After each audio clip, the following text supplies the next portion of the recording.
my son was here. So Katie and I, along with Ted and Deb, would like to thank you all for coming to celebrate with us. And thanks to all the family and friends who helped make this day possible. Sarah and her spreadsheets had some of us procrastinators running around like a fine-tuned machine.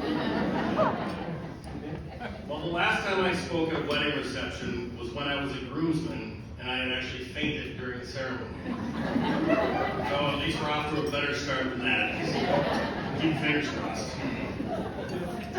Any nervousness I have about speaking is nothing compared to how nervous Katie is about what I'm actually going to say.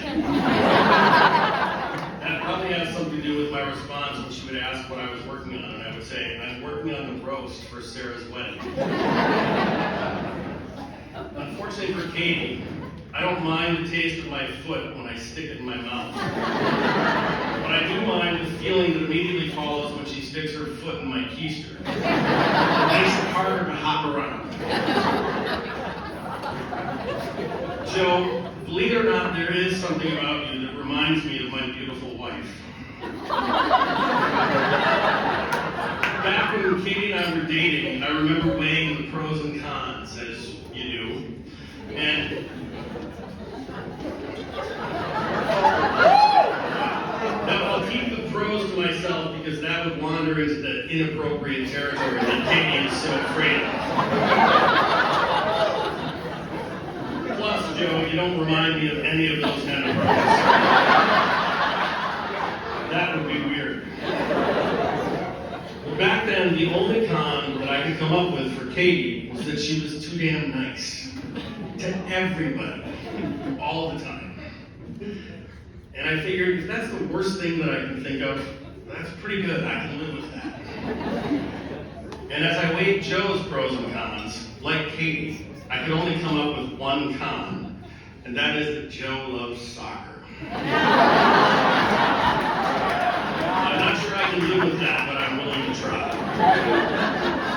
And yes, I can hear all of you wondering about which way the scales would have tipped had Katie weighed the pros and cons back when we were dating. And like you, I don't think we'd be here.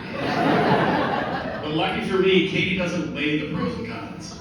Katie prays. And since August 12th, 1993, the day that Sarah made Katie a mother and me a father, Katie has prayed for Sarah's husband. She prayed for someone who will love our daughter as much as we do. Someone who would respect her and be faithful to her. She prayed for a godly man. And I prayed too. Dear Lord, please don't let Sarah marry a moron. And God answered both of our prayers. If Joe is someone who will cherish her and provide for her and be respectful of her, and that kind of man is definitely not a moron.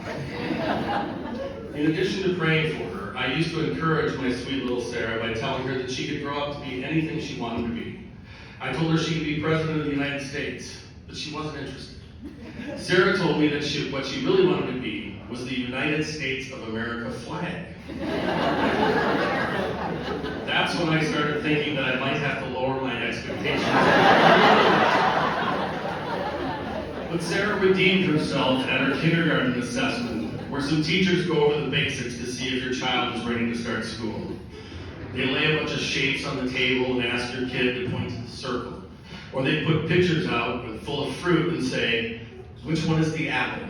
You know, the kind of tough questions that would make a Johnny sweat.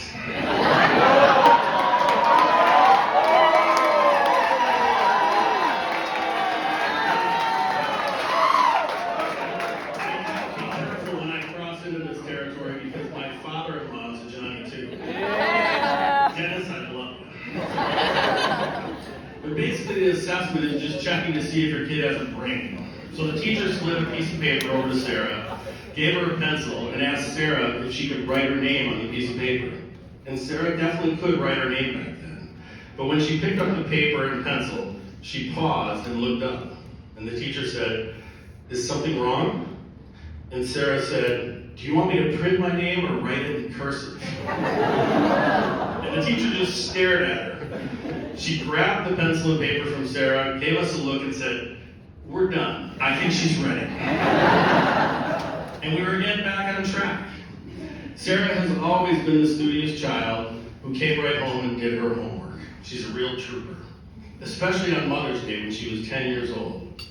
She wasn't feeling well and her hip ached, and me, being the loving, sensitive father that I am, I told her to suck it up because we were going to Grandma's house, and it was Mother's Day.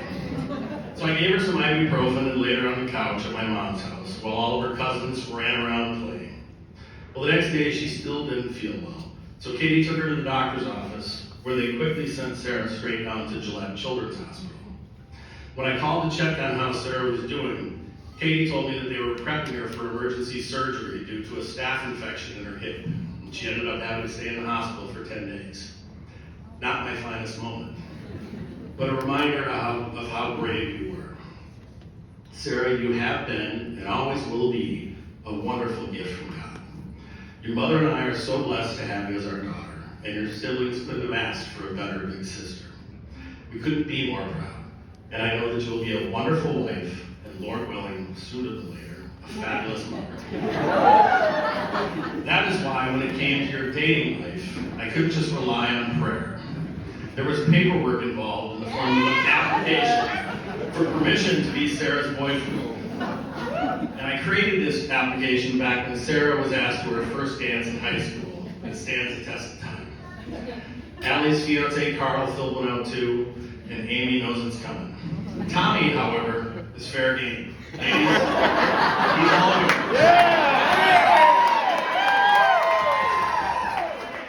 Double standards do exist, and some of them should be embraced. The application is 6 pages long, covers a variety of topics designed to weed out any undesirables, and put the fear of God into those who are brave enough to proceed. And for good measure, there's a copy of my real mugshots from when I was arrested. That really gets the boys wondering. So I'm just going to read you one of the rules. This is the actual one that Joe filled out. It's got filled with blanks and it's got some rules. We'll go down to rule number 3 was, I'm aware that it's considered fashionable in some circles for people your age to wear your pants so loosely that they appear to be falling off of your body. Please don't take this as an insult. You and any of your friends who think this is cool are complete idiots. Still, I want to be fair and open-minded about this issue, so I propose a compromise. You may come to the door with your underwear showing and your pants 10 sizes too big, and I will not object. However, in order to ensure that your clothes do not, in fact, come off during the course of your date with my daughter, I will take my nail gun and fasten your pants securely to your hips. As for headwear, it better be on straight and level.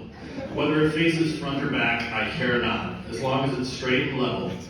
If you believe any of your facial features are out of alignment, thus causing your hat to appear crooked, fear not, for I have a vice and will be glad to help line things up.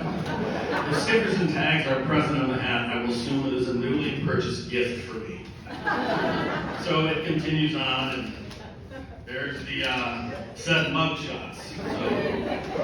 But when it came to that application,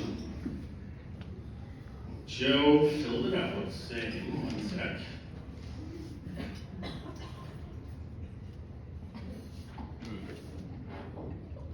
Didn't know there was so many paperwork involved. On the application, when asked to complete the sentence, a woman's place is in the blank, Joe wisely responded with, a woman's place is in the kitchen, eating the meal I prepared for her.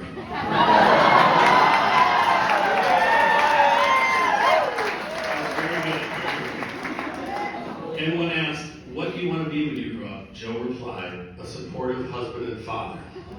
Another good answer. Needless to say, Joe's application was approved because Sarah said so. And today he filled out more paperwork to be a part of our family because Sarah said, I do. But she might as well have said we do, because she was speaking on behalf of me and Katie and Allie and Amy and Tommy. We all welcome you to our family with open arms. All right, enough mushy stuff, back to the roast.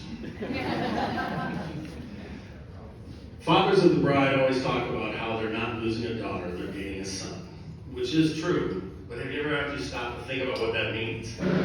Gaining a son without having to give birth? Katie would love that since the last one was kind of big. No potty training, no college or grad school to pay for. And oh, by the way, he'll take all of those other miscellaneous payments for Sarah off of your hands too. And a son who I never had to watch play a minute of soccer.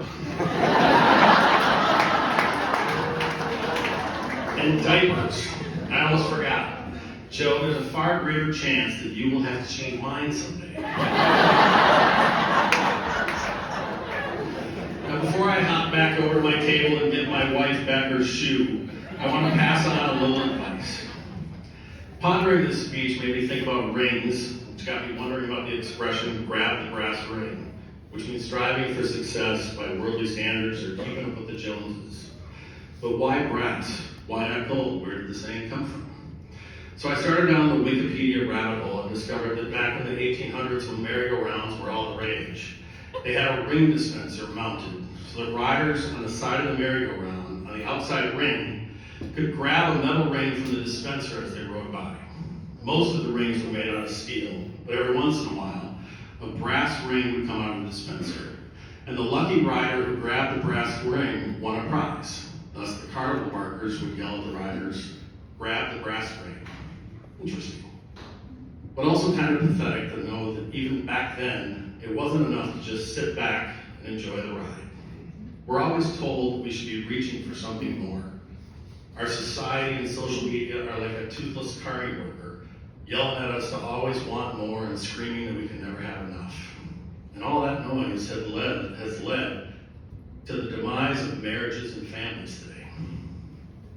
It took me a couple of years after Sarah was born to realize that it wasn't worth it. And as a result, I've had a few different careers in my life. And I'm sure I could have had chances to make more money by trying harder to grab the brass ring, but the cost would have been too great. Because none of those jobs were nearly as important as being a husband to Katie and a father to Sarah, Allie, Amy, and Tommy.